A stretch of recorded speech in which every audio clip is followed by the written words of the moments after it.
Yes, beta. Now this is question number 5 of the same exercise 3.2.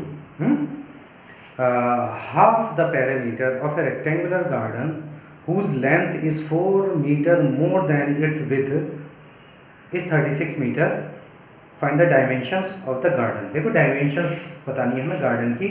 Rectangular shape का एक garden है जिसकी breath नहीं दे रखी है और लेंथ कहा है कि उससे 4 मीटर मोर है. तो सबसे पहले हमें विड्थ को फाइंड आउट करना पड़ेगा, तब हमें लेंथ अपने आप मिल जाएगी. तो हम ये सपोज कर लेते हैं कि विड्थ है गार्डन की जो x है. गार्डन को आप समझें रेक्टेंगुलर फॉर्म है, ये रेक्टेंगल है और ये गार्डन है. इसकी विड्थ तो हमारी x है, तो उसने कहा है कि लेंथ उससे 4 मीटर ज़्यादा है, तो x + 4 हो गया. राइट. दूसरा उसने कहा है कि सेमी पैरामीटर 36 दे रखा है. पैरामीटर नहीं दिया है, सेमी पैरामीटर गिवन है 36. तो पैरामीटर तो आप जानते हो रेक्टेंगल में क्या होता है, 2l + b होता है. और सेमी पैरामीटर क्या हो जाएगा, सेमी पैरामीटर हो जाएगा 2 आधा हो जाएगा उसका, तो ये बच जाएगा l + b. But semi parameter जो गिवन है बुक में वो कितना गिवन है, 36. लेंथ कितनी है बेटा, x + 4. ब्रेथ कितनी है, x. तो 36 = 2x + 4. 4 को इधर शिफ्ट करो, 36 - 4 = 2x. तो ये हो जाएगा 32 = 2x. बेटा x = आ जाएगा 16. इट मीन्स जो विड्थ है, विड्थ तो हो गई रेक्टेंगल की 16 मीटर और लेंथ कितनी हो जाएगी, इससे 4 मीटर ज़्यादा है ना. यस बेटा. Now this is question number 6 of the same exercise. Given the linear equation 2x + 3y - 8 = 0. मैंने बोर्ड पे लिख दी है. Write another linear equations in 2 variables such that the geometrical representation of the pair so formed is intersecting lines, parallel lines and coincident lines. बहुत simple question है, कोई घबराने की जरूरत नहीं है. केवल एक इक्वेशन गिवन है और हमें दूसरी इक्वेशन फाइंड आउट करनी है जो इसको इंटरसेक्ट करती हो और पैरेलल हो और कोइंसिडेंट लाइन हो. इस तरह से एक हमें इक्वेशन इसकी बनानी है, एक इसकी बनानी है और एक इसकी बनानी है. तो चलिए स्टार्ट करते हैं. फर्स्ट इक्वेशन तो गिवन है 2x + 3y - 8. तो बेटा इसमें a1 तो हो गया 2, b1 3 और c1 -8. अब हमें इंटरसेक्टिंग लाइन का आपको पता है कि a1/a2 is not equal to b1/b2 होना चाहिए, तभी तो वो इक्वेशन इंटरसेक्ट होंगी लाइंस. तो a1/a2 तो हमें मिल जाए, यहाँ से करना है. देखो तो हम ऐसी इक्वेशन क्या लें कि नॉट इक्वल आए. सपोज करो यहाँ पे 2x है तो हम यहाँ पर 4 ले लेते हैं, जैसे 4x. तो देखो 2/4 हमारा 1/2 मिल गया. अब 3/6 1/2 होता, तो हम 6 नहीं लेंगे, 6 की जगह कुछ भी ले सकते हो आप. यहाँ पे 7y ले लिया -8 = 0. समझ गया. तो देखो a1/a2 1/4 आ गया. ठीक, ये मैं लिख देता हूँ a1/a2 1/4 कॉमा b1/b2 कितना हो जाएगा बेटा. देखो यहाँ 3 है और ये 7 है, तो 3/7 हो गया ना. ठीक है, तो नॉट इक्वल आया ना. 1/4 इज नॉट इक्वल टू 3/7. ठीक है. ऐसी जाने कितनी इक्वेशन आप अपने पास से बना सकते हो. हमने यहाँ पे 4 लिया था, आप यहाँ पे 5 ले लेना या 7 ले लेना, कुछ भी करते रहिए कि बस a1/a2 और b1/b2 का रेशियो निकाल के देखते रहिए, सेम नहीं आना चाहिए. राइट. चलिए अब सेकंड पार्ट, पैरेलल लाइन. बेटे पैरेलल लाइन में क्या होता है, a1/a2 is equal to b1/b2 is not equal to c1/c2. तो सबसे आसान तरीका इसका यह है कि इक्वेशन निकालने का कि आप इन दोनों वेरिएबल्स को किसी भी एक कांस्टेंट से मल्टीप्लाई कर दो. किसी से भी कर सकते हो आप. मैंने सपोज करो 2 से कर रहा हूँ मैं, आप 3 से भी कर सकते हो, 4 से भी कर सकते हो, किसी से भी. तो जैसे मैंने इसको 2 से मल्टीप्लाई करा, लेकिन इसमें नहीं करना है. अगर तो इसमें भी कर देंगे तो कोइंसिडेंट लाइन बन जाएगी. मैंने केवल इसमें 2 से मल्टीप्लाई करा, 4x + 6y - 8. इसको नहीं करना. अच्छा ठीक है. तो देखो अब आप एक इक्वेशन तो ये है और एक इक्वेशन ये आ गई. चेक करो a1/a2 2/4 1/2, b1/b2 3/6, ये भी 1/2 आ गया. c1/c2 -8/-8 1 आ गया. तो आप देख रहे हो a1/a2 और b1/b2 तो सेम है. बट C1/C2 नॉट इक्वल है। तो ये कंडीशन वेरीफाई हो गई, ये हमारा आंसर है। इस तरह से आप 3 से भी मल्टीप्लाई कर सकते हैं तो एक और बन जाएगी, 4 से मल्टीप्लाई करोगे और बन जाएगी, इनफाइनाइट इक्वेशन बन सकती है, क्योंकि पैरेलल लाइन पर जाने कितनी हो सकती है ना, एक इस लाइन के पैरेलल बटे ये भी कितनी भी लाइन पैरेलल हो सकती हैं, उनमें से एक लाइन ये है जो हमने निकाली। ठीक है, आप 3 से मल्टीप्लाई करोगे तो दूसरी पैरेलल लाइन आ जाएगी, बहुत सारी पैरेलल लाइन्स हो सकती है। अब कोइंसिडेंट लाइन के लिए क्या करेंगे, पूरी इक्वेशन को 2 से मल्टीप्लाई कर दीजिए, होल इक्वेशन को मल्टीप्लाई बाई 2, तो 2 2 जा, पहली तो इक्वेशन ये है बेटा, मैं लिख देता हूँ ऊपर।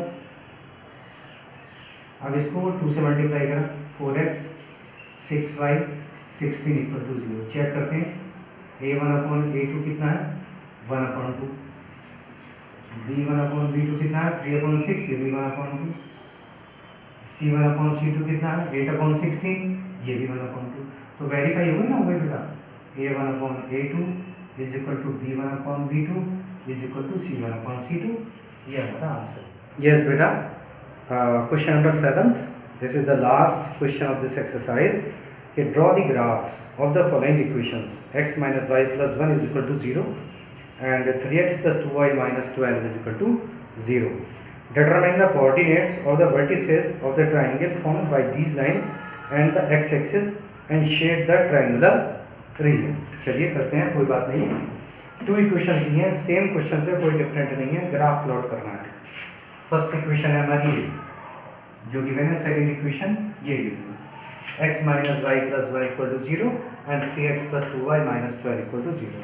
तो सबसे पहले मैंने फर्स्ट इक्वेशन लिया है, x - y + 1 = 0 और y को मैंने इधर शिफ्ट कर दिया है, माइनस था इसलिए मैंने इसको लेके y को दे दिया, तो बेटा y = हो गया x + 1।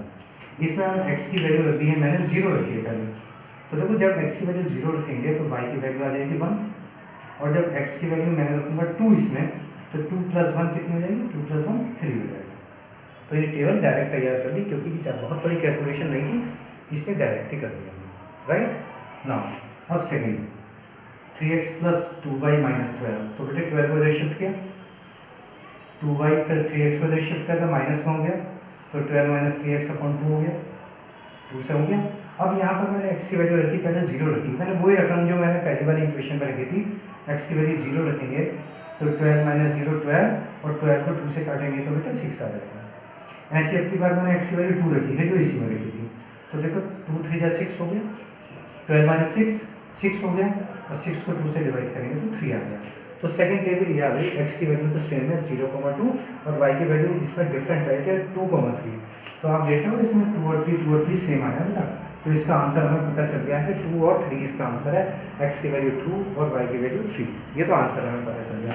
लेकिन हमें क्या करना है, तो ग्राफ प्लॉट करना है, तो ग्राफ प्लॉट करते हैं, x एक्सिस y एक्सिस, ये ओरिजिन हो गया, x पर मैक्सिमम वैल्यू 0 1 2 ले लेते हैं, 0 हो गया, 1 हो गया और ये 2 हो गया, और y की वैल्यू हम ले लेते हैं बेटा 1 से लेकर के 6 तक है, 1 2 3 4 5 6, ये ग्राफ पेपर पे आप इक्वल डिस्टेंस पर लेंगे, राइट। x की वैल्यू 0,1, तो x की वैल्यू 0 और y की वैल्यू 1, फर्स्ट पॉइंट।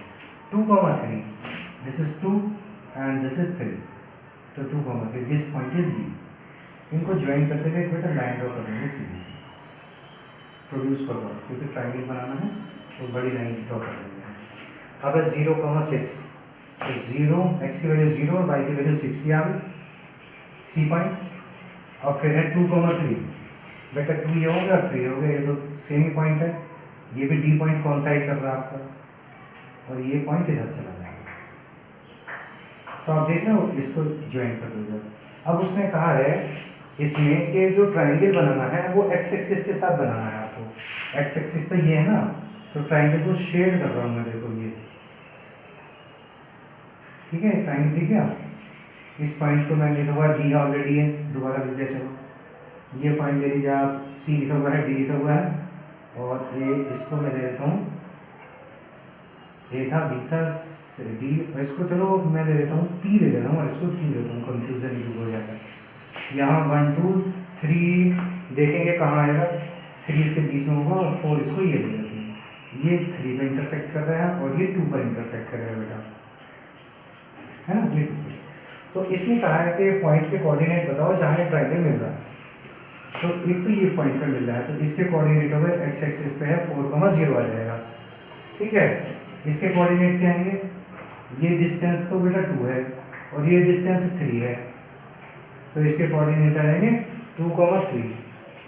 ये नेगेटिव डायरेक्शन है, आप देख रहे हो ये एक्स एक्सिस और वाई एक्सिस है ना, तो ये एक्स एक्सिस की नेगेटिव डायरेक्शन है, तो इसका पॉइंट आ जाएगा 1,0। तो पॉइंट हमारे आ जाएंगे इसके कोऑर्डिनेट जो आ जाएंगे बेटा -1,0, 4,0 और 2,3। बस इसमें और कुछ फाइंड आउट नहीं करना है। अगर जो एरिया भी निकलवा है एरिया ऑफ ट्रायंगल, तो area of triangle 1/2 base into height से निकाल देंगे।